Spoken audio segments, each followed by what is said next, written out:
Hello everyone, আসসালামু আলাইকুম। কেমন আছেন সবাই? আশা করি সবাই ভালো আছেন। আবারও চলে আসলাম আপনাদের মাঝে নতুন একটা ব্লগ নিয়ে।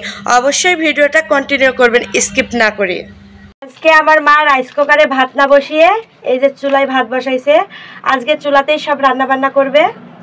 এদিকে এই যে আমাদের গাছের ধুন্দুল পেড়ে নিয়ে এসেছে, এগুলো আজকে রান্না করবে। এই যে কচু দিয়ে, কচুগুলো আগে থাকতে কুটে নিয়েছে, ধুন্দুলগুলো এখন আমি কুটে দেব। এদিকে কিছু ছাগলের মাংস ছিল, ছাগলের মাংসগুলো ভিজিয়ে দিয়েছে। আজকের রান্না বান্না দেখতে হলে ভিডিওটা স্কিপ না করে পুরো ভিডিওটা দেখবেন। এই যে ভাত ফুটে গেছে। আসলে চুলার ভাতে একটা আলাদাই অন্যরকম স্বাদ, যতই রাইস কুকারে খাই না কেন আমরা। কি সুন্দর ভাতগুলো ফুটছে। এদিকে আমার মা এই যে ধুন্দুলগুলো সব কেটে নিচ্ছে। এই ধুন্দুলটার সাইজ দেখছেন কেমন? এটা আবার গোল, ওগুলো বাদ বাকিগুলো সব লম্বা। এই যে একটা কাটা হয়ে গেছে। এগুলো খেতে কিন্তু ভালো লাগে, ভীষণ ভালো লাগে। আমার তো ভালো লাগে, কার কেমন লাগে জানি না। আসলে রাজশাহীতে যখন থাকি এগুলো তো কিনে নিয়ে আসে বাজার থেকে। ধুন্দুলগুলো সব কেটে দিয়েছি, এখন এগুলো পরিষ্কার করে নিব। এই যে এদিকে আলু কুটে রেখেছো, আলুগুলো কি করবা মা? গোস্তের মধ্যে দেবো। ও আচ্ছা, এই যে আলুগুলো মাংসের ভিতরে দেবে। আসলে আমার মেয়ে আবার মাংসের থেকে আলু খেতে বেশি পছন্দ করে, তাই আলুগুলো মাংসের ভিতরে দেবে যাতে আমার মেয়ের খাওয়াটা ভালো হয় আর কি। ভাত রান্না হয়ে গেছে। এদিকে আমার মা ভাতটা ফ্যান গালতে দিয়েছে। এদিকে আবার দেখছি আমার মা মশলা বেটে নিচ্ছে তরকারি রান্না করার জন্য। আসলে পাটায় বাটা মশলার যে কি স্বাদ, এটা যারা গ্রামে থাকে রান্না করে খায় শুধু তারাই জানে। এই যে কড়াইয়ে তেল দিয়ে দিচ্ছে আমার মা। এই যে মশলাপাতি সব রেডি করে রেখেছিল, তেলের ওপরে এগুলো দিয়ে দিল। আসলে বাটা মশলার রান্নার একটা অসাধারণ টেস্ট। কচুগুলো মশলার ভিতর দিয়ে দিয়েছে, এখন কচুগুলো কিছুক্ষণ কষিয়ে নিবে।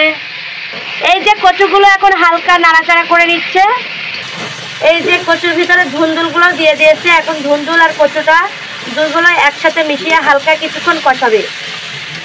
এই যে ধুন্দুল দিয়ে আর কচু দিয়ে কষানো হয়ে গেছে, এখন আমার মা এগুলো পানি দিয়ে দেবে। দাও, পানি দিয়ে দাও। এই যে পানি দিয়ে দিয়েছে, এটা কিছুক্ষণ ঢাকা দিয়ে রাখলে তরকারিটা হয়ে যাবে, তাই না মা? এই যে আমার মায়ের কচুর তরকারিটা হয়ে গেছে। এই যে ধুন্দুলটা দিয়েছিল, কিন্তু ধুন্দুলটা তো পুরো নেতিয়ে গিয়েছে। এই যে যাই হোক, তরকারিটা খেতে অসাধারণ লাগবে। গাইজ, আপনাদের সাথে একটা টিপস শেয়ার করব। এই যে আমার হাতে কি দেখতে পাচ্ছেন? লেবু। আসলে এই লেবুগুলো আমি এই পানির ভিতরে দিয়ে দেব, ফুটন্ত পানির ভিতরে। যে পানিটা কিছুক্ষণ ফুটিয়ে নেব। আসলে অনেকেই আছে খাসির মাংস খেতে পারে না। খাসির মাংসই কিন্তু একটা এক্সট্রা গন্ধ থাকে, একটা অন্যরকম। যতই ভালো করে রান্না করা হোক না কেন, একটা অন্যরকম একটা গন্ধ থাকে। আসলে এই যে লেবুটা দিলাম, পানিটা দিলাম, এটা আমি মনে করেন খাসির মাংসের ভিতরে দিয়ে দেব। যে খাসির মাংসটা একবার ধুয়ে নেব। এইভাবে ধুলে আসলে খাসির মাংসের কোনো গন্ধই থাকে না, মানে কোনো বোঝাই যায় না যে এটা কিসের মাংস খাচ্ছি। টেস্টটা মাশাআল্লাহ অনেক সুন্দর থাকে, কোনো টেস্ট হারায় না, কিন্তু অনেক সুন্দর লাগে। আমরা অনেকেই আছি কিন্তু খাই না খাসির মাংস এই গন্ধর জন্য, কিন্তু এইভাবে একবার খাসির মাংসটা ধুয়ে দেখবেন, একবার ট্রাই করবেন, দেখেন কতটা মজা লাগে। আচ্ছা, পুরো টিপসটাই আপনাদের দেখাচ্ছি। এই যে সেই ফুটান্ত গরম পানি লেবু দিয়ে, এই যে এগুলো এখন আমি মাংসের ভিতর দিয়ে দিব। এই যে এগুলো একটু ঠান্ডা হলে হাত দিয়ে কচলিয়ে কচলিয়ে ধুয়ে নেব। এতে খাসির যে একটা এক্সট্রা গন্ধ, এগুলো একটুও থাকবে না। আশা করি আপনারা বুঝতে পেরেছেন। অবশ্যই এইভাবে একবার মাংস ধুয়ে দেখবেন। এই যে আমার মা মাংসটা কষিয়ে চড়িয়ে দিয়েছে। আসলে আমি অনেক ব্যস্ত ছিলাম, তাই ভিডিও ক্লিপ নিতে পারিনি। এই যে মাংসগুলো প্রায় কষানো হয়ে গেছে। এবার আলু দিয়ে দিবা মা? হ্যাঁ, দাও, আলুগুলো দিয়ে দাও। এই যে আলুগুলো দিয়ে দিয়েছে।